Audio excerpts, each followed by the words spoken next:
Hello दोस्तों, कैसे हैं आप लोग। उम्मीद है सभी लोग अच्छे होंगे। स्वागत है आपका अपनी यूट्यूब चैनल दृष्टि फॉर ऑल एग्जाम में। जैसा कि आपको पता है कि यूपीएससी एग्ज़ाम जो 16 जून को होने वाला है, उसके लिए आप जोर शोर से लगे होंगे, आपकी तैयारी कर रहे होंगे अपनी। और इसमें क्या है कि इस समय कई सारा जो है बहुत सारा प्रेशर होता है कि क्या क्या करें, क्या क्या छोड़ें, किसका रिवीजन करें। बहुत सी समस्याएँ आपको इस समय जो है आपके दिमाग में आती रहती हैं। तो इसका समाधान करने के लिए हम आपके सामने ये वीडियो लेके आए हैं। इसमें क्या होगा कि आपको जो प्रीलिम्स पास करने के लिए इंपॉर्टेंट टॉपिक्स हो सकते हैं इस समय रिवीजन के लिए, आपने बहुत कुछ पढ़ा होगा, बहुत कुछ जो है आप टेंशन में होंगे कि किसको रिवीजन करें, किसको छोड़ें, और कन्फ्यूज़न में भी होंगे। कई बच्चे ऐसे होंगे जिन्होंने जो है नहीं कर पाए होंगे एग्ज़ाम की तैयारी अच्छे से, और वो भी परेशान होंगे कि यार इस बार दूँ कि ना दूँ या छोड़ दूँ। तो उन सब का समाधान इस वीडियो के माध्यम से आपको मिल सकता है। आप अगर इन टॉपिक्स को जिसके बारे में हम डिस्कशन करने जा रहे हैं, जो जो आपको चीज़ें बताई जा रही हैं, अगर वो आप कर लेते हैं तो ये मान के चलें कि आपका प्रीलिम्स इस बार पूरे चांस के साथ, मतलब पूरे 100% के साथ प्रीलिम्स निकलने की पूरी गारंटी रहेगी। तो पर आप कर लेते हैं तब, लेकिन वो इतने लिमिटेड हैं कि अगर इनको कर लेते हैं तो ये मान के चलिए आप, इसमें जो लिखा है 60 से 70 क्वेश्चन, तो ये मान के चलिए ये आपके क्वेश्चन पूरे इसमें हो जाने हैं। ये मान के चलिए कि इतने क्वेश्चन अगर आप इसमें पेपर में मिलेंगे, तो इनमें से अगर आप 50 प्लस भी कर लेते हैं, इसमें आप 50 प्लस भी कर लेते हैं तो भी आपका प्रीलिम्स हो जाएगा। जिस तरीके के आज इस समय 23 में 22 में जो आपके पीटी के जो कट ऑफ आ रही है, उसके हिसाब से देखें तो ये बहुत अच्छे क्वेश्चन है। और इस 60-70 क्वेश्चन अगर आपको मिल जा रहे हैं पेपर में, और आप उसमें से 50-45 के आसपास ऊपर बना ले रहे हैं, तो ये मान के चलिए आपका प्रीलिम्स आसानी से हो जाता है। फिर आप आराम से मेंस लिख सकते हैं। और ये जो है आपको एक अपॉर्चुनिटी है आप इस चीज़ को समझने की, आपको जो है जानने की कि क्या क्या चीज़ें आपको इस समय रिवीजन ज़्यादा करना है। आप रिवीजन करिए, बाकी चीज़ें भी पढ़िए, आप जो पढ़ रहे हैं वो भी पढ़िए, लेकिन इनको थोड़ा सा फोकस में रखिए, क्योंकि ये एक जो है एनालिसिस के बाद जो टॉपिक्स इसमें आपके लिए शामिल किए गए हैं, तो वो जानना बहुत ज़रूरी है। चलिए शुरू कर लेते हैं, देखते हैं क्या क्या आपके लिए इम्पोर्टेंट है। इस जो है 25 से 30 दिनों के बीच में आपको क्या क्या चीज़ें ध्यान में रखनी है एग्ज़ाम को लेके, किन का रिवीजन करना है, किस पे ज़्यादा ध्यान देना है इस समय के हिसाब से देखें तो उस पर हम बात करने वाले हैं। तो पहली चीज़ है, इसमें हम जैसे शुरू करेंगे, आपका जो पेपर होने वाला है वो इस समय होगा, और इसमें जो कौन से टॉपिक होंगे इंपॉर्टेंट टॉपिक, उस पर हम बात करेंगे, सब्जेक्ट वाइज सब्जेक्ट करेंगे। तो पहला सब्जेक्ट इसी में हमने पहला पॉलिटी लिया हुआ है, और इसमें पॉलिटी में कितने टॉपिक्स आपको पढ़ने हैं, किस पे ज़्यादा ध्यान देना है, किस पे कम देना है, वो हम सारी बातें इसमें करने वाले हैं। जैसे फंडामेंटल राइट्स यानी मूल अधिकार, मूल कर्तव्य, डीपीएसपी और प्रस्तावना, ये 4 टॉपिक्स ऐसे हैं जिनको आपको पूरी तरीके से ध्यान देना है, इस पर पूरा ध्यान देना है। ये मैंने ज़्यादा से बस इसमें 10 टॉपिक बनाए हैं पॉलिटी में। इन टॉपिक्स को आपको पढ़ना ही पढ़ना है, लेकिन ज़्यादा फोकस आप इन चारों पे करें। इनसे क्वेश्चन आए ना, ऐसा हो ही नहीं सकता। 4, 5, 6 क्वेश्चन जो बनते हैं वो इनसे बनते हैं। फिर इसके बाद विधायिका हमको पढ़नी है। विधायिका केंद्र और राज्य की जो आपकी संसद है और विधानमंडल जो राज्य में होता है उनको पढ़ना है। और कार्यपालिका में हमें जो मंत्रिपरिषद जो होती है, मंत्रिमंडल होता है, वो दोनों केंद्र के और राज्य के समझने। आप एक को समझ जाते हैं, दूसरे को ऑटोमेटिक समझ जाएंगे, तो आप एक को ध्यान में रखिए, और जो है केंद्र के बाद राज्य के आप ऑटोमेटिक उसमें आर्टिकल में जोड़ सकते हैं। जैसे कोई भी आर्टिकल अगर होता है, तो जैसे उसमें कोई भी आर्टिकल, जैसे आप 75 में जो है +89 कर देते हैं, +89 का रूल ना जो है आप अपना सकते हैं। आप वो आर्टिकल समझ में आ जाएगा किस में, और कार्य समझ में आ जाएंगे कि जो अगर 75 में कोई काम जो है केंद्र में दिया गया है, अगर उसमें 89 जोड़ देते हैं तो वही आर्टिकल के राज्य के लिए हो जाएगा, वही काम राज्य के लिए हो जाएंगे। तो आप सभी जानते हैं इसमें जो है प्रधानमंत्री के बारे में है, उसकी जो है मंत्रिमंडल के बारे में है, नियुक्ति कैसे होगी उसके बारे में। तो वो राष्ट्रपति को जो है वो जो सलाह देता है, 74 और 75 के दोनों आर्टिकल है। अगर इसमें जैसे यहाँ से आप केंद्र के जो भी आर्टिकल हैं वहाँ से लेके 89 जोड़ते जाएंगे, तो वो राज्य के जो हैं आर्टिकल बन जाते हैं। वही सीएम के जो है कर्तव्य हो जाएगा, वही राज्यपाल के लिए शक्तियाँ हो जाएंगी, वही उसके कर्तव्य हो जाएंगे। तो वो सारे काम आपको समझने हैं। तो इस तरीके से आप जो है एक को समझ जाएंगे, दूसरे को 89 का रूल लगा के इसमें जोड़ सकते हैं। सब में एक सेम लागू होता है केंद्र और राज्य में, बाकी नियमों नहीं, बाकी आर्टिकल्स में नहीं, सिर्फ केंद्र और राज्य के जो आर्टिकल्स हैं उनमें सेम नियम लागू होता है। 89 जोड़ते रहिए तब के लिए। तो ये एक तरीका है, आप विधायिका और कार्यपालिका को कर सकते हैं आसानी से। एक को कर लीजिए, दूसरा ऑटोमेटिक आपको जो है समझ में आ जाएगा। इसके बाद न्यायपालिका की बात करें, न्यायपालिका आपको समझनी है, और इसमें स्पेशली आपको सुप्रीम कोर्ट को ज़्यादा ध्यान देना है। सुप्रीम कोर्ट की जो है स्ट्रक्चर, उसके काम, उससे संबंधित आर्टिकल्स के 136 में क्या है, 142 में क्या है, 131 क्या होता है, 132 क्या होता है। तो ये आर्टिकल्स आपको ज़्यादा ध्यान देने हैं।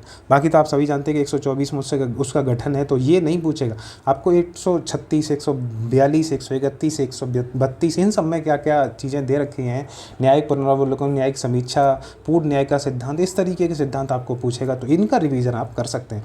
ये एक न्यायपालिका, स्थानीय शासन में आप जो है इस पर ध्यान दीजिए। इसके बाद संविधान संशोधन जो इस समय थोड़े से प्रमुख हुए हैं वो, और संविधान संशोधन किन किन विधियों से होता है। जैसे आप सभी जानते हैं विशेष विधि होती है, विशेष बहुमत होता है, साधारण बहुमत होता है, या जो है विशेष बहुमत के साथ आधे राज्यों की जो भी मान्यता होती है साधारण बहुमत की, तो वो सारी आपको तरीके पता होने चाहिए और कौन से इंपॉर्टेंट अभी संशोधन हुए हैं। तो कुछ इंपॉर्टेंट संशोधन हुए हैं वो जान लीजिए। इसके बाद कुछ इंपॉर्टेंट आयोग और जो अधिकरण तो आप जानते हैं 323A और B में होते हैं, तो वो समझने आपको। तो इसमें पॉलिटी में सिर्फ आप इतना भी कर लेते हैं ना, तो भी मान के चलिए आपके पॉलिटी के सारे क्वेश्चन होंगे। इससे बाहर क्वेश्चन आता ही नहीं है। एक क्वेश्चन मुश्किल से आ जाए, एक या दो, तो वो आप नेगलेक्ट मान के चलिए कि नहीं आएगा। ये मान के चले सारे क्वेश्चन इनसे आने वाले हैं, और ज़्यादा फोकस आप इन 4 टॉपिक पे कर सकते हैं। आपके पास अभी भी समय है, आप इन चारों को अच्छे से कर लीजिए। और विधायिका में आप केंद्र समझ लेंगे, राज्य अपने ऑटोमेटिक 89 लगा के समझ सकते हैं। कार्यपालिका आप केंद्र की समझ सकते हैं, 89 लगा के आप राज्य की समझ सकते हैं। बाकी फिर आपको न्यायपालिका, स्थानीय शासन और कुछ ये दोनों टॉपिक करने हैं। अगर चाहें तो इनको भी आप एक बार के लिए, बस बाकी करंट अफेयर पढ़नी पड़ेगी तो आपको पॉलिटी की, तो उसमें आप पढ़ेंगे तो इसको भी कर सकते हैं। तो ये 2 टॉपिक और इम्पोर्टेंट हैं आपके लिए जो हैं, और बाकी ये लगभग आपके 8 से 10 टॉपिक जो हैं वो इम्पोर्टेंट हो जाते हैं। तो आप इनको भी कर लेते हैं, आप लिख लीजिए इनको, और इनको कर लेते हैं तो ये मान के चलिए आपका पॉलिटी के सारे क्वेश्चन आपके कवर हो जाने हैं। अब हम ज्योग्राफी की बात कर लेते हैं। आपको जो भूगोल में क्या क्या पढ़ना है, और भूगोल में हम गिने चुने टॉपिक ही आपको बताने वाले हैं। इसमें जो है आपके सारे क्वेश्चन यहाँ से मिलने वाले हैं, इसके बाहर कोई भी क्वेश्चन नहीं आने वाला, ये मान के चलिए आप। तो इसमें आपको भू आकृतिक संरचना, भूगर्भिक संरचना जो होती है उसके बारे में थोड़ी सी समझ बनानी है। भारत के हिसाब से देखें तो कि भारत का जो है कितने राज्य हैं, कौन से राज्य में कौन सी स्थलाकृतियाँ फेमस हैं, किस तरीके से कौन सी संरचना बनी है, तो वो सारी चीज़ें थोड़ी थोड़ी इसमें समझनी है कि किसका कितना क्षेत्रफल है, कौन सी वहाँ पे जो है चीज़ें पाई जाती हैं। जैसा रावली, विंध्यन पहाड़ियाँ, सतपुड़ा पहाड़ियाँ, छोटा नागपुर पठार, ये जो है पठार घाटियाँ जो है वो सारी आपको समझनी है। नदियाँ कहाँ से कहाँ बह रही है, ब्रंश घाटी से कौन सी बहती है, पश्चिम की तरफ कौन सी बहती है, पूर्व की तरफ कौन सी बहती है, वो सारी चीज़ें समझिए। जैसे अपवाह तंत्र की बात जो हम कर रहे हैं कि गंगा का तंत्र समझ लीजिए, ब्रह्मपुत्र का समझ लीजिए, तो इस तरीके से चीज़ें आपको समझनी है। ऐसे ही जलवायु, इसके भारत की जलवायु समझ लीजिए। भारत की जलवायु से क्वेश्चन ना आए ऐसा हो ही नहीं सकता, कोई ना कोई एंगल से आपसे क्वेश्चन करते रहता है। भारत की वनस्पतियों से भी क्वेश्चन कर लिया जाता है, तो उनको भी आप ध्यान में रखिए, जो भी फसल होती है। इसके अलावा कृषि भी इसके साथ ही रिलेट करके समझिए। वनस्पति में ये है कि उष्णकटिबंधीय क्षेत्र में सदाबहार वन की वनस्पति हो गई, पर्णपाती वन की वनस्पति हो गई, तो उस तरीके की चीज़ें आपको यहाँ पे समझनी है। और मृदा आपको समझनी है, तो मृदा से 1-2 क्वेश्चन आ ही जाता है। इसके बाद खनिज और संसाधन आपको समझने, तो इतनी ही चीज़ें इंडियन ज्योग्राफी से आपको करनी है। इसके अलावा आपको कुछ करने की जरूरत नहीं। इंडियन ज्योग्राफी से जितने भी क्वेश्चन बनेंगे इन्हीं से बनेंगे, तो सबसे ज़्यादा ध्यान देना है इस पर। फिर आपको इन 4 टॉपिक्स पे ध्यान देना है ज़्यादा, और ये खनिज वाला। तो आप कृषि और वनस्पति एक साथ समझ के भी कर सकते हैं, तो वो आप एंगल समझ सकते हैं। बाकी कुछ मैपिंग का मतलब ये हुआ कि आपको इंडियन का जो है थोड़ा थोड़ा इसका लोकेशन, पूरे क्षेत्र का हर चीज़ पता होनी चाहिए, तो इंडियन तो आप कर ही लेंगे। वर्ल्ड मैपिंग हम जो है अब आपको बता रहे हैं कि आप करंट अफेयर की वाली वर्ल्ड मैपिंग कर लीजिए, वो भी आपके लिए इंपॉर्टेंट हो जाती है, उतनी ही ज़रूरी है। तो इसमें आप देखेंगे कि जो है ज्योग्राफी, वर्ल्ड ज्योग्राफी में क्या क्या आपको पढ़ना है, तो भू आकृतिक विज्ञान पढ़नी है, जिसको जियोमॉर्फोलॉजी बोलते हैं, आप सभी जानते हैं। जिसमें आपको जैसे पृथ्वी की आंतरिक संरचना, जिसमें अभी करंट अफेयर को लेके जो इसमें जो है नए इनोवेशन या खोज डिस्कवरी देखी गई है, तो उसको आप देख सकते हैं, इसलिए इंपॉर्टेंट हो जाता है। डिस्कवरी इसमें हुई है कि 5वीं प्लेट, आंतरिक प्लेट जो मिली है, तो 5वीं प्लेट कौन सी है, उसको लेके क्वेश्चन बन सकता है कि कौन सी डिसकंटिन्यूटी होती हैं, जो असंबद्धता जिसको बोलते हैं। इसके बाद जैसे इससे क्वेश्चन अब बनते नहीं हैं विवर्तनिकी से, लेकिन आप इनको थोड़ा सा समझिएगा। इनको समझने के बाद आपको ये ज्वालामुखी, भूकंप और पर्वत निर्माण, चट्टान, ये सारे अपने आप समझ में आ जाएंगे कि किस तरीके से प्लेट टेक्टोनिक, महाद्वीपी विस्थापन सिद्धांत से ये चीज़ें बनती हैं। बाकी अपक्षय पर्दन नदियों का, बाकियों जो अपक्षय अपर्दन से जो स्थलाकृतियाँ बनती हैं वो कैसे बनती हैं वो भी थोड़ा सा आपको समझना है। तो पहला जियोमॉर्फोलॉजी यानी भूआकृतिक विज्ञान, इसमें आप कर लें, एक टॉपिक आपका ये हो जाना है। दूसरा आपको जलवायु और जलवायु प्रदेश कर लीजिए वर्ल्ड ज्योग्राफी से, वो हो जाएंगे। और समुद्र विज्ञान में आपको सिर्फ ज़्यादा ध्यान देना है धाराओं पे, जो करंट्स होती हैं, ओशियन करंट होती हैं। और ये थोड़ा सा आप देख सकते हैं कोरल रीफ आप इस समय कर लीजिए, क्योंकि इस समय जो है ये करंट में है, तो इसको लेके क्वेश्चन आपका बन सकता है। तो ये 2-3 टॉपिक हैं। और बाकी समुद्र विज्ञान में कुछ कुछ जैसे टेम्परेचर और जो लवणता होती है, सैलिनिटी होती है, उसका जो है विभाजन या डिस्ट्रीब्यूशन वितरण कैसे होता है वो थोड़ा सा आप समझ सकते हैं। तो 2 चीज़ पे यहाँ पे ध्यान से दे सकते हैं समुद्र विज्ञान में। और मैपिंग आप कर लीजिए, तो मैपिंग से वर्ल्ड जो आपके मैपिंग के हिसाब से कौन सा देश कहाँ पे है, बाल्टिक सागर कहाँ है या उत्तरी सागर कहाँ है, तो उसके आसपास कैस्पियन, ब्लैक सी, उसके आसपास के क्षेत्रों को आपको चीज़ें समझनी है, तो वो आपके लिए इंपॉर्टेंट हो जाता है। तो मैपिंग कर लीजिए समुद्र विज्ञान और एक आपकी भूआकृतिक विज्ञान, 2 चीज़ें यहाँ से करनी है, और एक जलवायु ये आपका, और बाकी विश्व की प्रमुख वनस्पतियाँ। तो यहाँ पे कुछ कुछ वनस्पतियाँ आप समझ लीजिए, जैसे भारत की आप वनस्पतियाँ समझ रहे थे, ऐसे यहाँ पे कुछ कुछ आपको वनस्पतियाँ समझनी है विश्व के लेवल पे, तो आपका काम बन जाएगा। अब हम इकोनॉमिक्स में बात करते हैं, अर्थशास्त्र में बात करते हैं, क्या क्या आपको ध्यान देना है। क्योंकि कई बच्चे कंफ्यूज हो जाते हैं कि यार इसमें क्या पढ़ें क्या नहीं पढ़ें। कई लोग बोलते हैं करंट अफेयर पढ़ना है पर ज़रूरी है, तो करंट अफेयर पढ़ना ज़रूरी है, लेकिन उतना नहीं। इसमें जो है ज़्यादा इंपॉर्टेंट है, आपको बेसिक नॉलेज होनी चाहिए। तो जैसे मुद्रास्फीति आपका इंपॉर्टेंट चैप्टर रहता है, इससे क्वेश्चन आता ही आता है। इसके बाद राजकोषीय नीति और कर संरचना, जो टैक्स स्ट्रक्चर होता है वो आपको करना है, 2 चैप्टर हो गए। और बैंकिंग प्रणाली ये आपके लिए ज़्यादा इंपॉर्टेंट है, ये सबसे इंपॉर्टेंट है कि बैंकिंग प्रणाली, फाइनेंस सिस्टम, इंश्योरेंस और पेंशन से संबंधित जो भी आपके टॉपिक्स आपको पढ़ाए गए हों, आपने कहीं भी कॉपी में अपने हो, बुक से पढ़ रहे हो या करंट अफेयर से पढ़ रहे हो, इस वाले चैप्टर को जरूर करिएगा। बाकी आपको मुद्रास्फीति करनी है, आपको राजकोषीय नीति और कर संरचना करनी है, 3 टॉपिक हो गए। इंटरनेशनल जो है ऑर्गेनाइजेशन और सम्मेलन जो बैठकें होती हैं उनको लेके थोड़ा थोड़ा आपको इम्पोर्टेंट इसमें जाननी चाहिए कि इकोनॉमिक्स से संबंधित, जैसे OECD होती है तो वो किस तरीके से काम करते हैं और उनका क्या है, कब गठन हुआ, कैसे, तो उस 2-4 संरचनाएं जो 2-4 ऑर्गेनाइजेशन संगठन है उनके बारे में आपको जानना है। बाकी बैलेंस ऑफ पेमेंट और जो आपको समझना है इंटरनेशनल इकोनॉमी के हिसाब से समझना है, बैलेंस ऑफ पेमेंट क्या है, भुगतान संतुलन क्या होता है, तो उससे संबंध, इससे ज़्यादा बाहर इकोनॉमी से क्वेश्चन आने वाले ही नहीं है। 1-2 आप चाहें तो PT 365 जिसके बारे में हम डिस्कशन करेंगे, तो वहाँ से आप ये चीज़ें समझ सकते हैं। जैसे इसमें आप 4 नंबर चाहें तो इकोनॉमिक्स का जो है बना सकते हैं, तो वो आपको यहाँ पे समझना है। तो हम बात कर रहे हैं, तो हमारी इकोनॉमिक्स में 5 चैप्टर मोटे मोटे आपको चीज़ें समझनी है कि आपको बैंकिंग प्रणाली, वित्त और बीमा, पेंशन से संबंधित चीज़ें जाननी है, उसके स्ट्रक्चर जानने हैं। तो इसके अलावा राजकोषीय नीति समझनी है, कर संरचना समझनी है, इंटरनेशनल ऑर्गेनाइजेशन सम्मेलन समझनी है, भुगतान संतुलन क्या होता है वो समझना है, और मुद्रास्फीति समझनी है। इन्वायरमेंट में क्या बात करें तो कुछ इंपॉर्टेंट बात है जो इस चैप्टर है जो आपको समझनी चाहिए। आप इनको कर लेते हैं तो ये मान के चलिए आपका जो है इन्वायरमेंट के सारे क्वेश्चन हो जाते हैं। और करंट अफेयर इसकी करनी है, ये पहले समझ लीजिए करंट अफेयर करनी है। जैसे इकोसिस्टम, इकोलॉजिकल सिस्टम यानी पारिस्थितिकी तंत्र वाला चैप्टर करना ही करना है, इससे क्वेश्चन आ ही जाता है।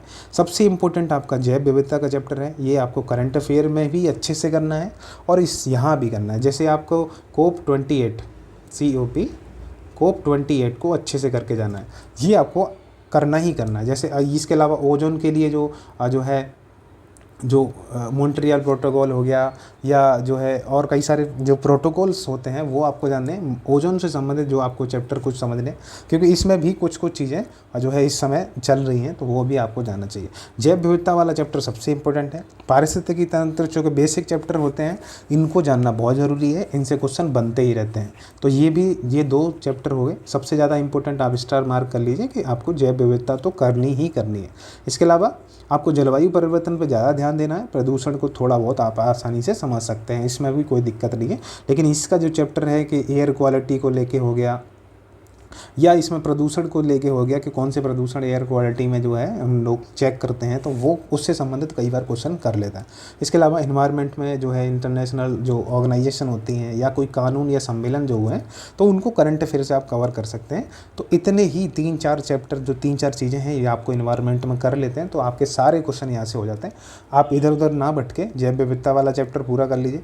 पारिस्थितिकी तंत्र कर लीजिए, और पर्यावरण और प्रदूषण और जलवायु वाला, पर्यावरण प्रदूषण जलवायु परिवर्तन कैसे किस तरीके से करंट अफेयर में दे रखा है, आपके बेसिक में आपको क्या दे रखा है, आपकी कॉपी या किसी टीचर से आप पढ़े होंगे तो वहाँ से रिवीजन कर लीजिए। इसमें इनको पहले रिवीजन करना है, उसके बाद आपको लगे कि मेरे पास टाइम है तो मैं इसको और कहीं और बाकी चीज़ें भी आप पढ़ सकते हैं। तो आपका इतिहास की बात करें तो आपको इस इतिहास में आप मिडेवल वाला पहली बात तो बिल्कुल छोड़ दीजिए, आप नहीं कीजिए, इसमें 1-2 क्वेश्चन आएगा तो कोई मतलब भी नहीं है, और वो शायद ही आप कर पाएँ, और इस समय ऐसा ट्रेंड चल रहा है कि नहीं भी पूछता है। तो इसमें आपको क्या क्या करना है, जैसे आपको सिंधु घाटी सभ्यता को हल्के से समझ लेना है, बौद्ध धर्म और जैन धर्म को थोड़ा अच्छे से समझना है, मौर्य काल और मौर्योत्तर काल में बात करें तो मौर्य काल पे ज़्यादा ध्यान देना है, मौर्योत्तर को थोड़ा सा स्ट्रक्चर समझ लीजिए, जिसके बाद आगे वाले जो वंश होंगे वो आपको समझ में आ जाए। सातवाहन को थोड़ा अच्छे से समझ लीजिए, क्योंकि इससे कई बार क्वेश्चन पूरा बन जाता है। और इसके बाद गुप्त काल का इतिहास आपको समझना है, तो गुप्त काल, उसके बाद दक्षिण भारत के कुछ चीज़ें आपको समझनी है, इसमें पूरी नहीं समझनी है, कुछ चीज़ें समझनी, तो उनको समझ लीजिए। बाकी आपको 1, 2, 3 इन 3 चैप्टर पे ज़्यादा ध्यान देना, यहाँ से क्वेश्चन बनने के पूरे चांस रहते हैं। सिंधु घाटी से कभी कभी आ जाता है कि यहाँ के लोगों को लोहे का ज्ञान था कि नहीं था, या घोड़े की जो है साक्ष्य मिले हैं कि नहीं मिले हैं, तो इस तरीके से कुछ स्ट्रक्चर या विशेषताएं उसकी पूछ लेता है। बाकी प्राचीन भारत में आपको कुछ जो है वहाँ के सामाजिक या जो है कल्चरल स्ट्रक्चर पूछ सकता है, तो आप यहाँ पे एक चैप्टर जो है आप कल्चर आप अपने हिसाब से कर लीजिए, जो कि कला और संस्कृति जिसको बोलते हैं, तो कल्चर आप इसमें से कर लीजिए, कल्चर आपके लिए इम्पोर्टेंट हो जाता है, तो कल्चर वाला चैप्टर आप जो है आपको पढ़ना है। इसके बाद आधुनिक भारत में क्या क्या करना है, तो गांधी के आगमन से पूर्व का आंदोलन, तो उसके बाद राष्ट्रीय आंदोलन, उससे पहले कौन से हुए थे गांधी जी से, वो पहले करने हैं, उनमें से कुछ चीज़ें समझनी है। तो सबसे ज़्यादा इम्पोर्टेंट आपको ध्यान देना इस पे, गांधी जी के आगमन के पश्चात का जो राष्ट्रीय आंदोलन है, यहाँ से क्वेश्चन बनते हैं, तो यहाँ से सबसे ज़्यादा बनते हैं। तो एक तो ये आपको ध्यान देना है कि गांधी जी के आगमन से पहले कैसे कैसे जो है हमारे समाज सुधार कैसे हो रहा था, उसमें कैसे कैसे संगठन बन रहे थे, कैसे कैसे परिवर्तन आ रहे थे, गरम दल नरम दल, उस सबको थोड़ा थोड़ा आपको जानना है, वो समझना है। इसके बाद आपको सबसे ज़्यादा ध्यान देना है गांधी जी के आगमन के पश्चात क्या क्या चेंजेस हुए 1947 तक, तो वो सारी चीज़ें समझनी है।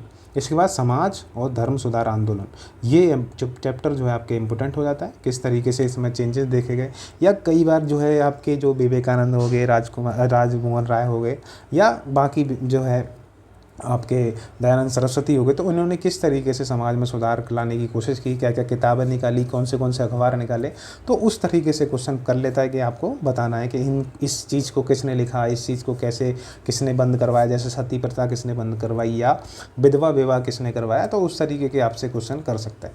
तो इस तरीके के एनालिटिकल क्वेश्चन भी आपको समझने के कौन सी चीज़ें कैसे कैसे बदल रही थी। इसके बाद राष्ट्रीय आंदोलन के राजनीतिक संगठन आपको समझने के जो है संगठन कौन से बने थे, तो काफ़ी संगठन बने हैं, जैसे 1885 से, यानी कि कांग्रेस बनने से पहले के कुछ संगठन समझने हैं, विश्व के लेवल पे समझने, यानी कि भारत से बाहर कौन से संगठन बने और भारत में कौन से बने, तो उनको थोड़ा सा ध्यान रखिएगा। उनकी सन उनको बनाने वाले कई बार वो स्ट्रक्चर लगाने के लिए आ जाता है, मिलान करने के लिए आ जाते हैं। आदिवासी आंदोलन ये आजकल आ नहीं रहे हैं, लेकिन कभी भी आ सकते हैं, तो इनसे थोड़ा थोड़ा आपको इनमें जानना है कि कौन से इंपॉर्टेंट आंदोलन या विद्रोह रहे हैं जो आपको समझने हैं। तो इसमें ज़्यादा ध्यान ना देके आप इन पे ज़्यादा ध्यान दे सकते हैं, एक ये आपका समाज सुधार, एक ये वाला, और बाकी आपको इस पे ध्यान देना है, और बाकी इसको समझना है। 4 हो गए। इसके बाद ब्रिटिश शासन का आर्थिक प्रभाव, ये आपको थोड़ा सा समझना है। इसके बाद संवैधानिक विकास कैसे कैसे हुआ, इसको लेके आपको चीज़ें अच्छे से तैयार करनी है कि कैसे कैसे चार्टर आए, कौन सा अधिनियम आया, उस अधिनियम में कौन सी बातें की गई, तो उस तरीके से भी आपको ये चीज़ें समझनी। तो बस यहाँ जो आपकी मॉडर्न इंडिया है इतना ही आपको करना है। सबसे ज़्यादा ध्यान देना आपको जो है गांधी जी के बाद के समय का पूरा इतिहास जो है आपको एक डिटेल में पता होना चाहिए। इसके बाद विज्ञान और प्रौद्योगिकी की बात करें, यानी साइंस एंड टेक्नोलॉजी की बात करें, तो इसमें आपको ज़्यादा कुछ नहीं पढ़ना है, बहुत कुछ पढ़ने को, बहुत कन्फ्यूज़न वाला होता है, बहुत जो है समझने वाला होता है, तो कई बार आप दिक्कत में आ जाते हैं। तो बायोटेक्नोलॉजी में बेसिक चीज़ आप पहले समझ लीजिए कि जैसे 3 पेरेंट बेबी क्या हो गई, IVF क्या होता है, नई नई टेक्नोलॉजी या जो है जीन थेरेपी क्या होती है, तो उस तरीके के जो टॉपिक्स हैं कुछ आप पहले बेसिक जान लीजिए। फिर इससे संबंधित बायोटेक्नोलॉजी यानी जैव प्रौद्योगिकी से संबंधित जो करंट अफेयर में PT 365 जो विजन का दे रखा है, उसमें इससे संबंधित क्या क्या टॉपिक्स आए हुए हैं करंट अफेयर में, वो आपको समझ रहे हैं। अगर आप इतना कर लेते हैं तो ये मान के चलिए आप साइंस एंड टेक्नोलॉजी के काफ़ी क्वेश्चन करने की जो है कंडीशन में आ जाते हैं। इसके बाद अंतरिक्ष प्रौद्योगिकी यानी स्पेस टेक्नोलॉजी, जैसे GSAT या GSAT 20 भेजा गया, तो GSAT 20 किससे भेजा गया वो आपको समझना है। G-SAT 24 पहले भेजा गया था, हम G-SAT 20 भेज रहे हैं, तो वो किस तरीके से भेज रहे हैं, जैसे हमने पहली बार स्पेस एक्स के जो फाल्कन वाला जो उपग्रह प्रक्षेपण यान है उसका इस्तेमाल करेंगे हम। तो पहली बार ये करंट अफेयर आप हो सकता है कि किसका इस्तेमाल कर रहे हैं हम, किस जो है उपग्रह या सैटेलाइट को भेज रहे हैं हम और किसकी मदद से भेज रहे हैं, तो उस तरीके के क्वेश्चन यहाँ पे बन सकते हैं। ये करंट अफेयर के हो गए। बाकी यहाँ की कुछ कुछ बेसिक जानकारी होनी चाहिए, इसरो की कैसे कैसे डेवलपमेंट हुआ, कैसे कैसे हुआ, उसके कौन से इंपॉर्टेंट मिशंस हैं जो उस भेज रहा है या कौन से भेजने वाला है। जैसे आदित्य L1 हो गया या आपका चंद्रयान 3 हो गया, तो उसमें से पूछ सकता है कि जैसे चंद्रयान 3 का जो विक्रम लैंडर है उसका लैंडिंग जो स्टेशन साइट है तो उसका क्या नाम रखा गया है, जैसे शिव के नाम पर रखा गया है, तो वो कुछ क्वेश्चन आपको पूछ सकता है। तो इस पे थोड़ा सा आप देख सकते हैं। करंट अफेयर और बेसिक दोनों आपको इसमें 2 चैप्टर के करने हैं। इसके बाद सूचना और प्रौद्योगिकी से क्वेश्चन बनते ही रहते हैं, आपको सभी को पता है। तो ये 3 चैप्टर पे आपको ध्यान देना है। बाकी करंट अफेयर जब आप करेंगे तो वहाँ से जो नई टेक्नोलॉजीज आएंगी इन तीनों क्षेत्रों से, वो भी आपको समझनी है। तो ये मान के चलिए 3 चैप्टर ही हैं आपको जो साइंस एंड टेक्नोलॉजी में पढ़ने हैं। इसके अलावा आपको किसी पर ध्यान नहीं देना है। इसके बाद हम करंट अफेयर में बात करें तो पर्यावरण का आपको करंट अफेयर PT 365 पूरा करना है। इसके अलावा जो अपडेटेड वॉल्यूम आया हुआ है जनवरी, फरवरी, मार्च वाला, वो करना है। और मिड मई यानी अप्रैल और मई का जो मध्य 15 मई तक का मटेरियल आपको करंट अफेयर का तैयार करके रखना है। तो 15 मई तक का करंट अफेयर, अप्रैल का करना है। इसमें जो है जनवरी, फरवरी और मार्च ये दे रखे हैं। इसमें क्या है, जनवरी, फरवरी और प्लस मार्च का करंट अफेयर अपडेटेड वाला आया है। ये आपको सभी को पता है, ये दिसंबर तक का मटेरियल है। तो इसमें आपको इन सबको थोड़ा सा पढ़ना है। इस इन्वायरमेंट के जो है, इसमें जो मैं आपको इन्वायरमेंट के ऊपर टॉपिक बताए थे उनसे संबंधित जो करंट अफेयर में दे रखा है वो पढ़ लेना है। वो आपको करना ही करना है करंट अफेयर से। साइंस एंड टेक्नोलॉजी को अच्छे से कर लीजिए। IR को जो है कर लीजिए। इसमें भी पूरा नहीं करना है। IR में सबसे ज़्यादा देशों पे ध्यान देना है। उनकी मैपिंग करते समय आप इस पे ध्यान दीजिए कि मैपिंग के हिसाब से, लोकेशन के हिसाब से कौन सी चीज़ें कहाँ पे हैं। तो एक अंतर्राष्ट्रीय संबंध, एक तो आपका मैपिंग अच्छा करवा देगा, वहाँ से जो क्वेश्चन बनते हैं आपको समझ में आ जाएंगे। कुछ संगठन, कुछ बैठकें जो हुई हैं वो आपको समझ में आ जाएंगी IR में। तो इस तरीके से IR भी आपको पढ़ना है। इकोनॉमिक्स में कुछ जो आपको 5 टॉपिक बताए गए थे जो पहले बताए गए हैं उनसे ही संबंधित आपको करंट अफेयर पढ़नी है। अगर आप ये 4 में से जो है करंट अफेयर निकाल लेते हैं, बाकी ये 6 चैप्टर जो 6 सब्जेक्ट में से आपको जो इंपॉर्टेंट टॉपिक बताए जा रहे हैं, अगर वो कर लेते हैं तो इस समय आपका प्रीलिम्स जो है कोई नहीं रोक सकता। आप ये कर लीजिए। इनमें आपको पॉलिटी में मैंने बताया कि इन पे ज़्यादा ध्यान देना है 4 पे। उसके बाद आपको थोड़ा थोड़ा इन पे ध्यान देना है। इनमें से क्वेश्चन बनते रहते हैं, आपको सभी को बताया, विधायिका, कार्यपालिका, न्यायपालिका और स्थानीय शासन। तो 4 ये और 4 ये, 8 से तो बनते रहते हैं। बाकी संविधान संशोधन से क्वेश्चन कर लेता है कभी कभी, तो जनरली आपको पता होना चाहिए। इसके बाद भूगोल में हमने बात की कि किन किन पे ध्यान देना है। ये आप चाहें तो चैप्टर लिख सकते हैं, बहुत इंपॉर्टेंट है आपके लिए। और जियोमॉर्फोलॉजी, इसके बाद जलवायु विज्ञान, जलवायु और जलवायु प्रदेश आपको समझने हैं, समुद्र विज्ञान समझनी है। इसके बाद वनस्पतियाँ जो विश्व की है कुछ समझनी है। तो 4-5 चैप्टर ये हो जाते हैं। अर्थशास्त्र में हमने बताया मुद्रास्फीति, आपको राजकोषीय संरचना, इस तरीके से आपको चीज़ें समझनी है। तो अगर आप इतना कर लेते हैं तो आपका जो है प्रीलिम्स हो जाएगा और गारंटी है हो जाएगा। और इसी में फिर हम आपके लिए जो है आपको मेंस में मिलेंगे और मेंस के लिए क्या क्या चीज़ें आपके लिए स्ट्रेटजी होनी चाहिए उस पर हम डिस्कस करेंगे। तो इतनी ही बात मान लो, हमारी इतनी बात मान लो, इतना चीज़ें कर लो तो आपका जो है प्रीलिम्स हो जाना है। आप मेंस जो है देंगे, ये गारंटी है हमारी। और आप हमें मैसेज करके ज़रूर बताइएगा कि सर आपकी चीज़ें समझने के बाद हमको जो है हमारा प्रीलिम्स निकला, हम जो है मेंस दे रहे हैं, तो वो हमें थोड़ा सा खुशी होगी कि हमारी चीज़ें बताने के बाद या हमारे ज़रिए आपकी थोड़ी सी सहायता हो पाई, तो उसमें हमें खुशी होगी। तो इस तरीके से आप इनको कर सकते हैं और आप 16 जून का प्रीलिम्स आसानी से निकाल सकते हैं। पर आपको इतना करना ही पड़ेगा क्योंकि आप देख रहे हैं कट ऑफ ज़्यादा नहीं जा रही है। बस आपको क्वेश्चन अगर मिल जाते हैं, आप उतनी ही तैयारी कर रखे हैं, तो आपको आसानी से करने में आसानी हो जाती है कि हाँ ये मैं पढ़ा हुआ हूँ तो मैं कर सकता हूँ। तो इस तरीके से आप करते रहिए, मेहनत लगे रहिए। इस समय बहुत प्रीसियस टाइम है आपके पास, बहुत कीमती समय है। इस समय जो है टाइम वेस्ट मत कीजिए और जो है फिजूल जो टाइम खर्च हो रहा है इधर उधर दोस्तों यारी में घूमने में, वो थोड़ा सा रोक लीजिए। 25-30 दिन की बात है। अगर आप इतना कर लेते हैं तो आप आसानी से ये चीज़ें कर लेंगे, आप प्रीलिम्स कर लेंगे। इसके अलावा मैं एक चीज़ इंपॉर्टेंट बता दूं, CSET पे थोड़ा सा ध्यान देते रहिए। अभी भी CSET नहीं कर पाएंगे तो फिर फेल हो जाएंगे। कई कंडीशंस हमारे साथ भी हुई हैं, तो ऐसा आप भी मान के चलिए कि GS आप निकाल भी लें लेकिन CSET में फेल हो जाता है तो बड़ा बुरा लगता है। तो CSET को भी अभी देते रहिए। तो इन सभी बातों के साथ हम अगली वीडियो में मिलेंगे आपसे। तब तक के लिए अपनी तैयारी को एकदम तेज़ी से, मतलब ज़ोर शोर से बनाए रखिए। तब तक मिलते हैं किसी अगली वीडियो में। अपना ख्याल रखिए, पढ़ाई करते रहिए। धन्यवाद।